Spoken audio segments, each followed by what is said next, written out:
कैसे हो दोस्तों। तो इस वीडियो में हम बात करेंगे रेडिकल एक्सिस के बारे में, radical centre, equation of common tangent at common point, equation of common कोड, position of two circle with respect to each other, equation of common tangent and family of circle. तो दोस्तों ये video हमारी बहुत important होने वाली है क्योंकि सर्कल के बहुत सारे टॉपिक्स हम इस वीडियो में कवर करने वाले हैं, तो आप लास्ट तक ज़रूर देखिएगा। बिल्कुल छोटे छोटे से हमारे टॉपिक हैं लेकिन बहुत इंपॉर्टेंट है ये सभी के सभी। बहुत क्वेश्चन बनते हैं हमारे, और जो आगे बढ़िया क्वेश्चन हमारे बनते हैं उनमें इनका बहुत अच्छे से यूज़ भी होता है। तो आप एक भी पार्ट मिस मत करिएगा, बिल्कुल लास्ट तक देखिएगा वीडियो को, तो आपको अच्छे से क्लियर हो जाएंगी सभी चीज़ें। तो ज़्यादा लंबी वीडियो नहीं है, अगर आपके इतने सारे टॉपिक्स कवर हो जाते हैं बिल्कुल आपको बिना कोई पॉइंट छोड़े तो अच्छा रहता है। तो चलिए दोस्तों अपना रेडिकल एक्सिस से स्टार्ट करते हैं। तो रेडिकल एक्सिस कहता क्या है कि ये कहता है, फर्स्ट हम देख रहे हैं, locus of a point such that, ध्यान से देखिएगा दोस्तों, locus of a point such that length of tangent drawn to two different circles are equal। ठीक है, तो बिल्कुल सिंपल सी चीज है, जैसा बोला है वैसा करना है। दो सर्कल बनाए आपने और ये है आपका कोई पॉइंट पी एच कोमा के। ये कह रहा है कि इस पे से या इस सर्कल पे टेंजेंट और इस सर्कल पे टेंजेंट आपकी इक्वल है।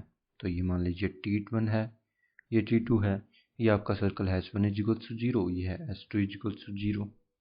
तो सिंपल भाषा में इसने कहा है PT1 is equals to PT2, और लेंथ हमें निकालनी आती है बस सिंपली। तो हमें करना क्या है, PT1 minus PT2 is equals to 0।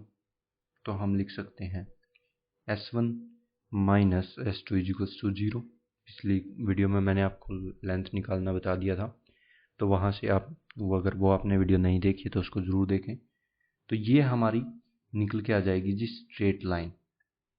Straight line कैसे आ जाएगी, S1 में हमारी एक्स स्क्वेयर वाई स्क्वेयर की टर्म होंगी जिनके कोफिशिएंट 1 1 होंगे, क्योंकि हमें स्टैंडर्ड फॉर्म में पहले सर्कल लाना है। ये ध्यान रखिएगा, हमें स्टैंडर्ड फॉर्म में सर्कल पहले लाना होगा। और S2 भी एक्स स्क्वेयर और वाई स्क्वेयर होंगी, उनके कोफिशिएंट भी 1 होंगे, वो माइनस हो जाएंगे तो हमारी स्ट्रेट लाइन ही बचेगी। ठीक है, विच इज, ध्यान से देखिएगा इसको भी, which is always perpendicular to the line joining the centre. ये मान लीजिए आपका सेंटर है C1 और ये C2, तो इन दोनों को लाइन ये परपेंडिकुलर जाएगी जो आपकी लाइन है।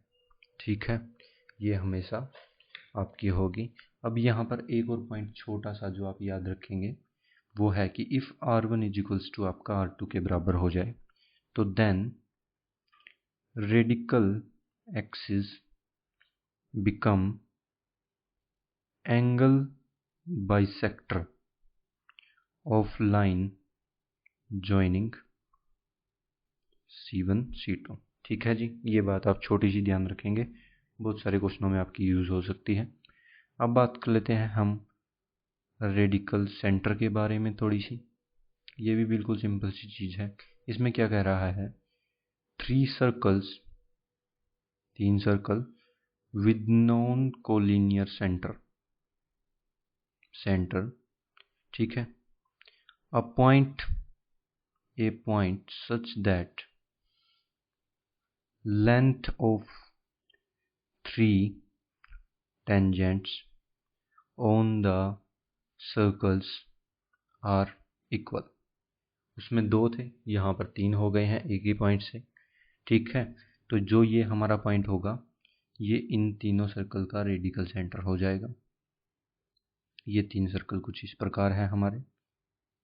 तो ये हो गई एक टेंजेंट, ये हो गई आपकी कोई दूसरी टेंजेंट ऐसे, और ये मान लीजिए कोई ऐसे तीसरी टेंजेंट है आपकी। ठीक है जी, तो अब आप इस पॉइंट को कैसे निकालेंगे, अब इसका निकालना बिल्कुल सिंपल है। अब इन दोनों को अगर ध्यान से देखें आप, जैसे मैंने आपको रेडिकल एक्सिस में बताया, अब इन दोनों की रेडिकल एक्सिस निकाल लीजिए इन दोनों को लेके। तो आपकी कुछ इस प्रकार आ जाएगी। ये आपका S1 है, ये S2, ये S3। तो S1 minus S2 is equals to 0, ये लाइन आपको मिल गई। और ऐसे ही अगर हम इन दोनों को ले लें तो आपको ये लाइन मिलेगी कुछ इस प्रकार, S1 minus S3 equals to 0। आप कोई सी भी दो ले सकते हैं, ये ले लीजिए इसके साथ। तो हमारी दो लाइनें आपको पता है, उनको अगर हम सोल्व करेंगे तो हमारी जो है ये आपका निकल के आ जाएगा A पॉइंट जो सेंटर होगा, रेडिकल सेंटर हमारा। अब रेडिकल सेंटर क्यों कहते हैं इसको, क्योंकि सर्कल बनेगा। तो सर्कल की रेडियस क्या होगी, सर्कल की रेडियस हमारी होगी जो लेंथ ऑफ टेंजेंट है। किसी से भी आप एक से लेंथ ऑफ टेंजेंट निकाल लीजिए क्योंकि तीनों इक्वल हैं। तो जो हमारी वो लेंथ होगी वो इसका रेडियस, और सेंटर हमें पता है, तो हम जो सर्कल ड्रॉ करेंगे वो हमारा रेडिकल सर्कल हो जाएगा। और एक और ख़ास बात है इसमें कि जो सर्कल हम बनाएंगे, a circle describe on radical centre as centre and length of tangent as radius cuts all three circles orthogonally। ठीक है जी, ये भी आप ध्यान रखेंगे, जो वो हमारा सर्कल बनेगा वो इनको ऑर्थोगोनली टच करेगा, काटेगा सॉरी, तीनों सर्कल को हमारे को। अब थोड़ी सी आगे हमारा जो तीसरा टॉपिक है वो है equation of common tangent at common point. तो जी हमारा मान लीजिए ये ऐसे दो हमारे सर्कल हैं जो एक पॉइंट पे यहाँ पर ऐसे कुछ टच कर रहे हैं। तो ये है आपका कोई पॉइंट P। यहाँ से अगर आप इस सर्कल पे टेंजेंट्स ड्रॉ करें कुछ इस प्रकार, ठीक है, और ऐसे ही अगर इस पे ड्रॉ करें कुछ इस प्रकार, तो एक ये होगी, एक ये हो गया। ठीक है जी, तो ये हमारी इक्वल होगी इसके, और ये इक्वल होगी हमारी इसके। ये दोनों हमारी इक्वल हो गई, तो ये भी हमारी इक्वल हो जाएंगी, ये और ये दोनों इक्वल हो गई। तो मतलब इस पॉइंट से ये जो होगी हमारी, ये होगी हमारी रेडिकल एक्सिस, और रेडिकल एक्सिस की इक्वेशन हम लिख सकते हैं S1 minus S2 equals to 0। ठीक है जी, तो आपको ये इक्वेशन पता चल गई आप कैसे लिखेंगे। ऐसे ही अगर आपको ये सर्कल इनसाइड टच करता हुआ मिले तो ये देखिए कुछ इस प्रकार आप ऐसे बना सकते हैं, और ये इस पे हो गई और एक ये इस पे हो गई। तो ये इक्वल, ये दोनों इक्वल, ये दोनों इक्वल, तो ये दोनों भी इक्वल हो गई आपकी। ये दोनों इक्वल हो गई तो मतलब ये हो गई आपकी रेडिकल एक्सिस, जिसकी इक्वेशन में लिख सकता हूँ S1 minus S2 equals to 0। तो आपकी इक्वेशन ऑफ कॉमन टेंजेंट निकल के आ गई। ठीक है जी, अब अगर आपको कह दूं मैं इक्वेशन ऑफ कॉमन कोड, तो कॉमन कोड भी इस प्रकार होगी हमारी। देखिए इन सर्कल को ना हम थोड़ा सा कटवा दें आपस में, ये हमने कटवा दिए। अब अगर आप ध्यान से देखें तो इस पॉइंट से ये टेंजेंट और ये टेंजेंट अगर इक्वल है हमारी, तो ये कुछ हमारी इस प्रकार से कोड थी जिसको हमने एक्सटेंड किया, P पॉइंट से निकल गई। तो ये भी हमारी होगी radical axis. S1 is equals to 0 ये सर्कल है, S2 इज इक्वल्स टू 0 ये सर्कल है हमारा। तो इसकी इक्वेशन जो हमारी आ गई कॉमन कोड की, वो भी हमारी आती है S1 minus S2 is equals to 0।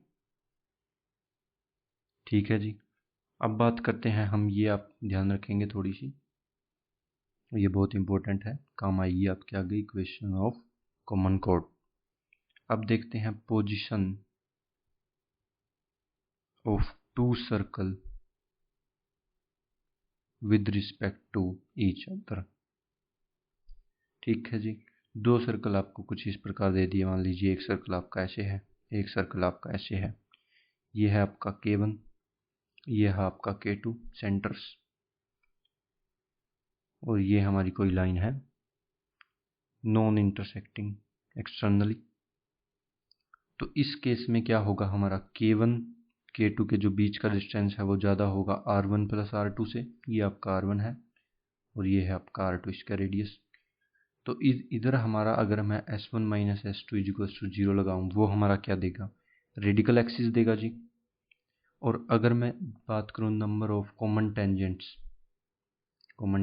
वो हो गए हमारे 4, क्योंकि एक टेंजेंट ऐसे, एक टेंजेंट ऐसे, और एक कुछ इस प्रकार बनेगा आपका, एक दूसरा इस प्रकार बनेगा। तो आपके total 4 number of common tangents आ गए। अब आगे आप देखिए दूसरा केस क्या बन सकता है। दूसरा केस बन सकता है कि ये हमारे कुछ टच कर जाएं इस प्रकार, ठीक है, टच एक्सटर्नली। तो ये है हमारा K1, ये है K2। तो इसमें मैं क्या कर सकता हूँ, K1 K2 is equals to R1 plus R2 होगा हमारा। तो यहाँ पर हमारा S1 minus S2 is equals to 0 क्या देगा, अगर हम ये लगाएं तो वो देगा हमारा कॉमन टेंजेंट, जो मैंने अभी आपको बताया जस्ट। और ये अगर हम कॉमन टेंजेंट्स की बात करें, वो कितनी होंगी, 3 होंगी। एक कुछ इस प्रकार होगी, एक इस प्रकार, और एक कुछ इस प्रकार, ठीक है जी, इसको टच करती हुई जाएगी।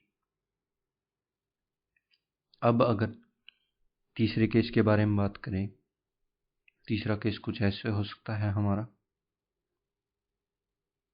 तो यहाँ पर इस केस को हम कैसे देखेंगे, ये होगा हमारा R2 माइनस R1 का mode less than K1 K2 less than R1 plus R2। तो अगर हमारा ये केस आ जाता है तो हमारे सर्कल कुछ इस प्रकार होंगे, ठीक है। तो यहाँ पर अपना S1 माइनस S2 क्या देगा, वो देगा अपनी कॉमन कोड की इक्वेशन, जो कि ये है, ठीक है जी। और हमारे नंबर ऑफ कॉमन टेंजेंट्स कितने होंगे, यहाँ पर 2 होंगे, क्योंकि ये हमारे बस अब डायरेक्ट कॉमन टेंजेंट बचेंगे, वो भी हम आगे बात करने वाले हैं जल्द ही। अब फोर्थ केस देखते हैं, कुछ इस प्रकार होंगे हमारे सर्कल। ये भी केस हमने अभी डिस्कस किया है जस्ट, ठीक है, टचिंग इंटरनली। तो यहाँ पर आपका होगा K1 K2 is equals to mod R1 minus R2। और यहाँ पर अपना S1 माइनस S2 क्या देगा, कॉमन टेंजेंट, और हमारे नंबर ऑफ कॉमन टेंजेंट्स कितने होंगे, 1 होगा सिर्फ, ठीक है। अब इसमें और केस आ जाते हैं जी। सर्कल हमारा बिल्कुल गया अंदर, कुछ इस प्रकार हो गए हमारे सर्कल्स, ठीक है। तो इसको कैसे देखेंगे, तो ये हमारा होगा 0 से K1 K2 बिलोंग करेगा मोड R1 माइनस R2 तक। और यहाँ पर अपना जो S1 माइनस S2 है वो क्या देगा, रेडिकल एक्सिस। और अगर हम नंबर ऑफ कॉमन टेंजेंट्स की बात करें, वो होंगे हमारे 0, ठीक है। अब बात करते हैं एक और लास्ट केस जो हमारा बच गया, कि हमारे सर्कल कॉन्सेंट्रिक हो जाएं। तो यहाँ पर होगा हमारा K1 K2 is equals to 0। और S1 माइनस S2 हमारा क्या देगा, कुछ भी नहीं देगा, रेडिकल एक्सिस भी नहीं देगा, क्योंकि सब कुछ कट गया। C1 minus C2 C1 is equals to 0, बस ये बचेगा हमारा। और यहाँ पर क्या होगा, ऐसा तो हो नहीं सकता, अगर आपका C2 5 है और C1 2 है तो वो इक्वल नहीं हो सकते। तो हम कह सकते हैं ये पॉसिबल नहीं है कि वो रेडिकल एक्सिस हो। और हमारे नंबर ऑफ कॉमन टेंजेंट भी होंगे यहाँ पर 0। अब बात करते हैं आप इक्वेशन ऑफ कॉमन टेंजेंट्स कैसे निकालेंगे। अब बात करते हैं इक्वेशन ऑफ कॉमन टेंजेंट्स। अब देखिए जी, कुछ इस प्रकार मैंने ये केस बनाया। हम एक जनरल केस ही देखेंगे, वैसे इसमें बहुत सारे केस बना देते हैं, मुझे समझ में नहीं आता वो क्यों बनाते हैं। बस एक जनरल केस ही हमारा होता है, ये सिंपल सा, इसी से आपके सारे क्वेश्चन सोल्व हो जाते हैं बड़े आराम से। तो ये हमारी कुछ इस प्रकार एक टेंजेंट बनी, और कुछ इस प्रकार ये हो गई हमारी एक और टेंजेंट।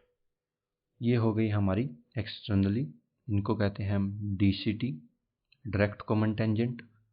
और अगर मैं बात करूं, हमारी कुछ इस प्रकार भी टेंजेंट हो सकती हैं।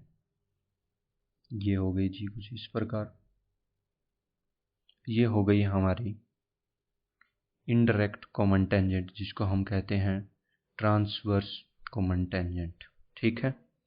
तो ये मान लीजिए आपका पॉइंट हो गया P, ये हो गया आपका Q, ये है आपका K1 इसका सेंटर, और ये है आपका K2।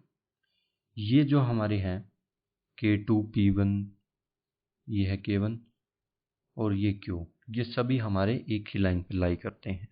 और हमारा जो निकल के आता है ज्योमेट्री से, P और Q होते हैं हमारे हार्मोनिक कॉन्जुगेट आपस में, ठीक है। और तो हम इसको ज्योमेट्री से अगर थोड़ा सा ज्योमेट्री हम सिंपल सी होती है इसमें अगर उसको लगाएं तो हमारा आता है निकल के PK1 upon PK2 is equals to R1 upon R2। P इन दोनों पॉइंटों को इंटरनली काटेगा और Q इन दोनों पॉइंटों को K1 और K2 मतलब सेंटर को एक्सटर्नली काटेगा। तो वहाँ से आप ये रेशो बिल्कुल आसानी से निकाल सकते हैं। मतलब अगर आपको सेंटर पता है तो आप P पॉइंट भी निकाल सकते हैं, Q पॉइंट भी निकाल सकते हैं। तो अब आपको इक्वेशन आप कैसे निकालेंगे, ट्रांसवर्स कॉमन टेंजेंट की पहले बात कर लेते हैं। तो फर्स्ट आपको करना क्या है, अप्लाई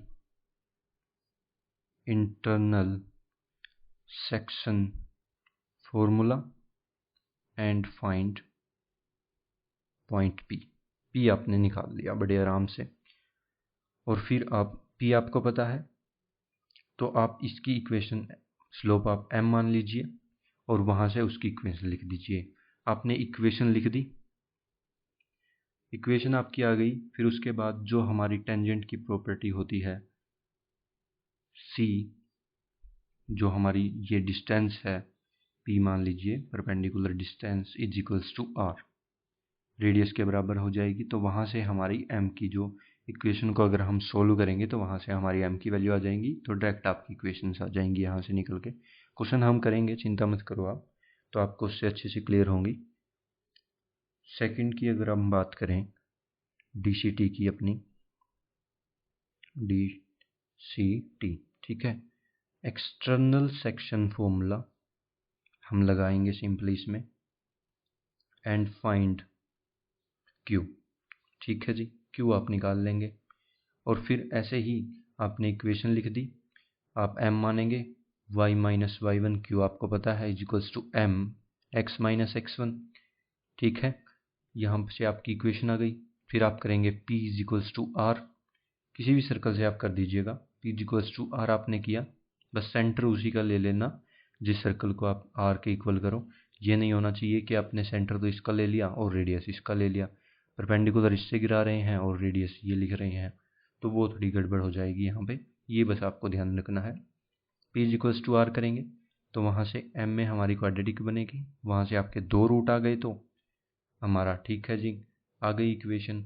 अगर मान लीजिए यहाँ पर हम इंटरनल वाले की अगर मैं बात करूँ, यहाँ पर हमारा m आ जाता है 1 सोल्व करने पर, या फिर एक वैल्यू मतलब दोनों इक्वल रूट आ गए, तो मतलब उसमें केस में क्या होगा कि आपके सर्कल जो है एक्सटर्नली टच कर रहे होंगे यहाँ पर, ठीक है जी। तो वो आपका केस हो जाएगा। वो ज़्यादा केस बना देते हैं, हम सिर्फ जनरल बात करेंगे। वहाँ से अगर आप D, बस उन्होंने केस किस प्रकार से बनाए हुए हैं D को लेकर, यहाँ पर अगर आपका D ग्रेटर देन 0 हुआ तो ये आपका केस है, अगर D आपका इक्वल टू 0 हो गया तो ये सर्कल यहाँ पर टच हो जाएगा, मतलब इसको टच कर जाएगा और यहाँ पर आपकी इंटरनल वाली एक टेंजेंट निकल के आ जाएगी। और अगर ये जो आपका सर्कल है इसके अंदर घुस गया तो वहाँ से आपका ये इंटरनल वाला D नेगेटिव हो जाएगा, m की एक भी वैल्यू नहीं आएगी रियल, ठीक है जी। तो केस कुछ नहीं है, बस ये आप ऐसे ही एक जनरल केस याद रखिए। तरह तरह की चीज़ें याद रखेंगे तो कन्फ्यूज़न आपको हो जाएगी और पेपर में बड़ी दिक्कत हो जाएगी क्वेश्चन सॉल्व करते वक्त। और अगर आपको ध्यान ही रखना है तो ये आप लेंथ याद कर लीजिए, लेंथ ऑफ DCT, ये आपकी लेंथ निकल के आती है। ज्योमेट्री सिंपल ज्योमेट्री है बिल्कुल, आप अगर ध्यान से देखेंगे लगाएंगे तो ज़रूर आपका आंसर आएगा। K1 K2 का होल स्क्वायर, वैसे ज़रूरत नहीं है इसको प्रूव भी करने की, याद कर लीजिए, फॉर्मूला सिंपल सा है, K1 K2 का whole square minus R1 minus R2 का होल स्क्वायर, ठीक है जी। और length of transverse common tangent होती है हमारी K1 K2 का whole square minus R1 plus R2 का होल स्क्वायर। सिंपल सी बात है, जो हमारी इंटरनल वाली है उसकी लेंथ कम होगी तो मतलब ज़्यादा घट रहा है हमारा इसमें से, और जो हमारी डायरेक्ट कॉमन टेंजेंट है उसकी लेंथ ज़्यादा होगी, तो देखिए कम घट रहा है। तो आपको समझ में आ गई होंगी चीज़ें। ये आप फॉर्मूला बिल्कुल सिंपल है, बस प्लस और माइनस का अंतर है, ये याद रख लीजिए आप। अब हम बात करते हैं हमारा जो बहुत ही इम्पोर्टेंट टॉपिक है फैमिली ऑफ सर्कल के बारे में। फैमिली ऑफ सर्कल बिल्कुल सिंपल से टॉपिक हैं दोस्तों, बिल्कुल सिंपल है, बस आपको ध्यान रखनी है चीज़ें। तो केस 1 की बात कर लेते हैं। मान लीजिए आपको कुछ सर्कल दिया हुआ है इस प्रकार, और ये है आपकी लाइन इस प्रकार। तो आपसे कहेगा फैमिली ऑफ सर्कल की इक्वेशन बताओ। इक्वेशन मतलब फैमिली का मतलब क्या होता है कि बहुत सारे सर्कल निकले इन दोनों पॉइंटों के टच काट जहाँ पर रहे हैं। तो आपका एक सर्कल कुछ इस प्रकार हो सकता है, नहीं हो सकता है क्या? नहीं हो सकता ये सर्कल अपना, क्योंकि वो तो यही सर्कल होगा। तो एक सर्कल मान लीजिए कुछ इस प्रकार हो सकता है, ठीक है। ये हमारा हो सकता है, बिल्कुल हो सकता है। ये हमारा हो सकता है जी, बिल्कुल हो सकता है। और आप बना लीजिए कुछ इस प्रकार से, ऐसे ये सर्कल हमारा हो सकता है, ये सर्कल हमारा हो सकता है। तो ऐसे ही हमारे बहुत सारे सर्कल, इनफाइनाइट सर्कल इससे जा सकते हैं। तो उनकी इक्वेशन अगर आपको पूछ ली जाए तो फैमिली ऑफ सर्कल की इक्वेशन हमारी होती है s plus lambda L is equals to 0। Simple है, lambda belongs to minus infinity से इन्फिनिटी। ठीक है जी, बिल्कुल फैमिली ऑफ स्ट्रेट लाइन जैसा है हमारा फैमिली ऑफ सर्कल भी। अब अगर आपको कह दे कि मुझे तो दो सर्कल मैंने आपको दे दिए हैं कुछ इस प्रकार, इनसे आप फैमिली की इक्वेशन बताओ, तो मैंने कहा हम सर्कल नहीं, हम इसको ले लेते हैं, कॉमन कोड निकाल लेंगे। कॉमन कोड कैसे आ गई जी? s1 minus s2 equals to 0, मैंने आपको पीछे बताया है। ठीक है जी, बिल्कुल सिंपल है। अब देखिए आगे, लाइन की इक्वेशन आपको पता है, s1 आपको पता है, s2 पता है। या तो आप लिख लीजिए s1 minus s2 s1 plus lambda s2 equals to 0, where lambda belongs to minus infinity से इन्फिनिटी माइनस माइनस 1। ये आप ध्यान रखेंगे, माइनस 1 नहीं हो सकता, क्योंकि अगर माइनस 1 हो गया तो फिर दिक्कत हो जाएगी। s1 minus s2 equals to 0 होगा, तो वो तो हमारी लाइन की ही इक्वेशन बन जाएगी। तो आप इसको ध्यान रखेंगे। या फिर आप लिख सकते हैं s1 plus lambda s2 minus s1 is equals to 0, where lambda belongs to real. ठीक है, अब आप इसको लगा सकते हैं। लैम्डा हमारा हो सकता है क्योंकि लाइन हमने ले ली, एक सर्कल ले लिया ऊपर वाला, बिल्कुल सेम टू सेम हमारा केस बन गया यहाँ पर। अब देख लेते हैं केस थर्ड, बिल्कुल सिंपल से केस है। Family of circle passing through 2 points. ठीक है जी, 2 पॉइंट आपको दे दिए हैं कुछ इस प्रकार से। ये मान लीजिए कोई है आपका लाइन है हमारी, इस पे आपके 2 पॉइंट है, लाइन नहीं है बेसिकली, 2 पॉइंट ही है, लाइन तो हम निकाल लेंगे। 2 पॉइंट फॉर्म से हम इसकी लाइन निकाल लेंगे, कोई दिक्कत नहीं है, हमें लाइन निकाल लेंगे। और इनसे जो हमारा डायमीटर मान के हम सर्कल की इक्वेशन भी निकाल लेंगे। तो हमारा सर्कल पता है, हमें लाइन पता है, ऊपर वाले केस बन रहे हैं ये तो इक्वेशन हम लिख सकते हैं x minus x1 x minus x2 plus y minus y1 y minus y2 plus lambda L is equals to 0। ठीक है जी, तो अब आपकी ये थर्ड केस भी आपको मेरे ख्याल से अच्छे से समझ में आ गया होगा। ठीक है जी, चलिए अब अपनी बात करते हैं हम फोर्थ केस के बारे में। तो केस 4 कुछ इस प्रकार आपका हो सकता है कि family of circle which touches a given line at a fixed point. ठीक है, ये भी हमारा केस जो है बहुत इंपॉर्टेंट है। तो मान लीजिए आपकी कुछ इस प्रकार लाइन है एल, ठीक है। तो अब जो भी सर्कल बन रहे हैं वो एक ही फिक्स्ड पॉइंट पे टच इसको करके जा रहे हैं। तो ये बन सकता है, ये बन सकता है, ये ऐसे कोई सर्कल गया, ऐसे कोई सर्कल गया, ऐसे कोई सर्कल गया, ऐसे कोई सर्कल गया। ठीक है जी, तो मतलब इस फिक्स्ड पॉइंट पे x1 y1 पे ये टच करते हुए जा रहे हैं। तो इनकी फैमिली की आप इक्वेशन बताइए। तो ये मैंने आपको बताया था, ये हम मान सकते हैं पॉइंट सर्कल इसको मान लीजिए, और इक्वेशन आप लिख सकते हैं x माइनस x1 का whole square plus y minus y1 का whole square plus lambda l equals to 0। ये आ गई जी आपकी फिर से फैमिली ऑफ सर्कल की इक्वेशन इस केस में भी। अब बात करते हैं हमारा केस फिफ्थ के बारे में। फिफ्थ केस क्या कह सकता है कि आपको 3 जो है वो ट्रायंगल की लेंथ दे दी जाए, सॉरी लेंथ नहीं, इक्वेशन दे दी जाए, L1 equals to 0, L2 equals to 0, L3 equals to 0, और कह रहा है सरकम सर्कल की इक्वेशन बताइए आप। तो सरकम सर्कल ये कुछ इस प्रकार, तो हमारी जो फैमिली की इक्वेशन लिखन क्या आएगी, वो आएगी L1 L2 plus lambda L2 L3 plus mu L3 L1 equals to 0, where lambda और म्यू हमारे होंगे रियल। तो ये जो हमारी इक्वेशन निकल के आ गई, ये आ गई सेकंड डिग्री में, सेकंड डिग्री कर्व की इक्वेशन हमारी है। अगर इसको सर्कल होना पड़ेगा, तो मतलब अगर इन जो हमारी इक्वेशन दी हुई है, जो ट्रायंगल बना रही है, अगर उन ट्रायंगल्स के सरकम सर्कल इनको होने पड़ेंगे, मतलब फैमिली है तो सर्कल होने पड़ेंगे, तो for circle a equals to b हम करेंगे नॉट इक्वल्स टू 0, और h इक्वल्स टू 0 करेंगे। तो यहाँ से हमारी सोल्व करेंगे हम लैम्डा और म्यू को, दो हमारी इक्वेशन है, दो अननोन है, हमारा आंसर निकल के आ जाएगा। केस सिक्स्थ की बात कर लेते हैं जी। Circumcircle of quadrilateral if possible. ठीक है जी। अब मान लीजिए ऑर्डर में होनी चाहिए हमारी कुछ इस प्रकार से, आपको इक्वेशन दी हुई है L1 L2 L3 और ये हो गई आपकी L4। तो इस सर्कल की कुछ इस प्रकार ये इक्वेशन पूछ रहा है फैमिली ऑफ सर्कल की।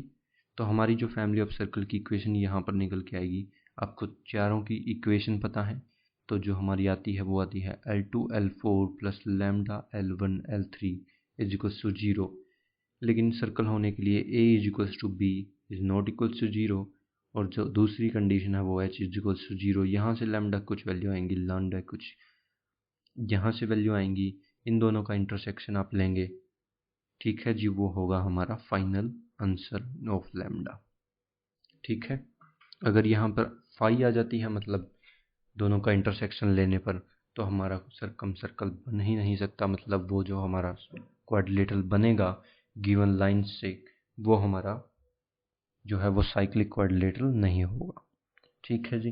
तो यहाँ पर हमने कुछ बहुत सारी इंपॉर्टेंट सी चीज़ें करी, कुछ आपको मेरे ख्याल से कंफ्यूजिंग भी लगी होंगी, तो वो कोई बात नहीं दोस्तों, हम इस पर बहुत सारे क्वेश्चन आगे वीडियोस में करने वाले हैं, बिल्कुल बेसिक लेवल से बिल्कुल हाई लेवल के क्वेश्चन जो सभी चीज़ों को मिलाकर बनाए जाएंगे।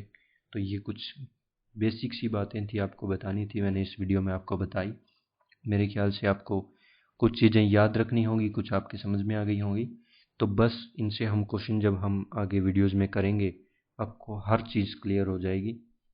आप देखते रहिए वीडियोस और सब्सक्राइब करिए, ताकि वो आप जो क्वेश्चंस आपके लिए शानदार आने वाले हैं अगली वीडियोस में, उनको आप मिस ना करें। ठीक है जी, इन टॉपिक्स में इतना ही था। आगे हम बात करेंगे अगले टॉपिक्स और इन पे कुछ शानदार से क्वेश्चन के बारे में। और अगर आपने सब्सक्राइब नहीं किया है तो जल्दी से कर लीजिए, और साथ ही में अपने सभी दोस्तों के साथ शेयर करिए, ताकि उनको भी अगर किसी भी तरह की कोई भी दिक्कत है इन सिलेबस में, तो उनका भी जो भी पार्ट है वो कवर हो जाए अच्छे से। Thank you guys.